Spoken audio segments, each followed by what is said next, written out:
Well, then on to other oil matters. Kuwait's Abbas al-Naqy has been elected to serve a new term as Secretary General of the Organization of Arab Petroleum Exporting Countries. His election, however, sparked quite a bit of controversy after the Libyan representative stormed out of the meeting of that group in Cairo. Libya had lost the bid to have its own candidate elected, but he claims the election process was unfair. Syria was the only member that did not attend, of course, due to the ongoing conflict in the country. In the meantime, the delegates did agree with non-member oil producers to reduce production by 585,000 barrels of crude a day in order to help prop up crude oil prices in the global market. At the meeting, Kuwait had announced that independent producers are also backing the OPEC decision on reducing output by 1.5 million barrels of crude per day.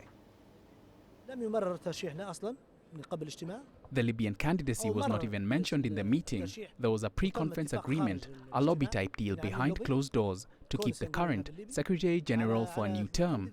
He's already been in the post for 9 years. Now another 3 years.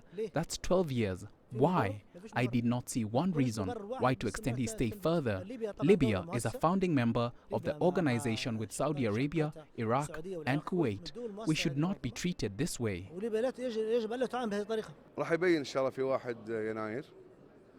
It will be clear on the 1st of January whether all states will commit to reducing production, and I believe there will be full commitment. It's in the interests of both the oil-producing and the oil-consuming nations. We want to reach a common ground, but it's different from one country to another.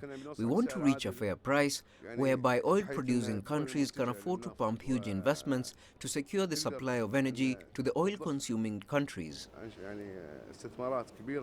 Well, that meeting sounded like it had quite a few fireworks in progress. Let's figure out exactly what happened. Yasser Kim joins me now live from Cairo with more data on the story. Yasser, what exactly were the complaints by the Libyan delegation? I mean, from what you've sent us, they say that the election process was unfair, but unfair how? Well, what the Libyan representative was saying is that most of the 10 member states in the OAPEC, or the Arab oil producing nations, are mainly from the Gulf area. And they're sort of lobbying together for their own candidate. And that's what happened.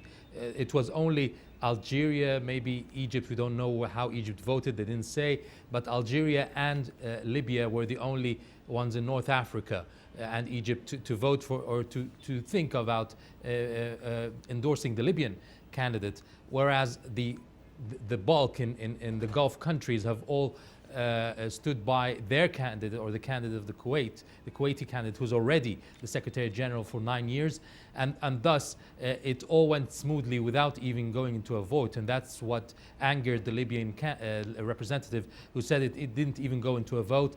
They said this person, or Abbas al-Naqy, will be running for another term, and they approved obviously with a big majority. That has been pre-agreed before the meeting, and it went through. And he expected that a new blood will be put into the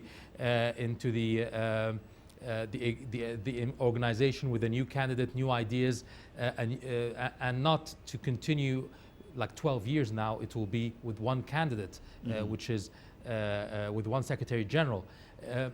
But they have appeased the Libyans by saying that the next term will go to the Libyan candidate after 3 years. Indeed. Let's talk about Kuwait, though. They announced their compliance with the OPEC deal, which required them to cut 139,000 barrels of output per day. Is the country's oil minister confident that the other parties in OPEC will do their part and not try to cheat each other, which is basically what happened the last time they tried to coordinate output cuts? Yes, in his statements, he was sort of contradicting himself. At the beginning, he told us that he's very confident that everyone will commit to the deal, unlike before. But then he said, let's wait until the 1st of January to see whether they will commit. So he's not very confident, although he's saying at this critical point, it's in the interest of all these states that they honor the deal and to reduce the oil exports so that they can prop up the prices and increase the price and sustain themselves.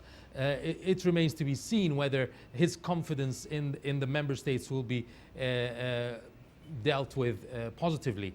But there's still skepticism, and they're just waiting to see if this would happen. Indeed. Let's talk about Iraq. As part of the deal with OPEC, it has to cut output by about 210,000 or so barrels of crude a day. But will it still have enough output to sell the 1 million or 2 million barrels of crude a month that Egypt is asking it to sell to it despite those cuts? Well, if you look at the numbers from Iraq, we're talking about a daily output of oil of about 5 million barrels per day. Around 4 million are for export. And Egypt's needs are about 1.5 to 2 million. From Iraq is expected to be 1.5 to 2 million per month. So I don't see a big issue there. They're both working out how it will be put forth. Egypt can import the crude oil, and then it will export to Iraq, or would supply Iraq with the oil products. It will be refined. The crude will be refined in Egypt and refineries in Egypt, because Iraq, there has been a problem with the refineries there not working because of the security situation. So Egypt will send products oil products to petroleum products to Iraq. And this will be part of the deal as well. So we're waiting to see how this will fan out. But there's even a talk about a pipeline to be created directly from Iraq, Basra, to Egypt, Nuweiba, through Jordan, Al-Aqaba. So it will be one pipeline that will go through Jordan directly from Iraq to Kuwait.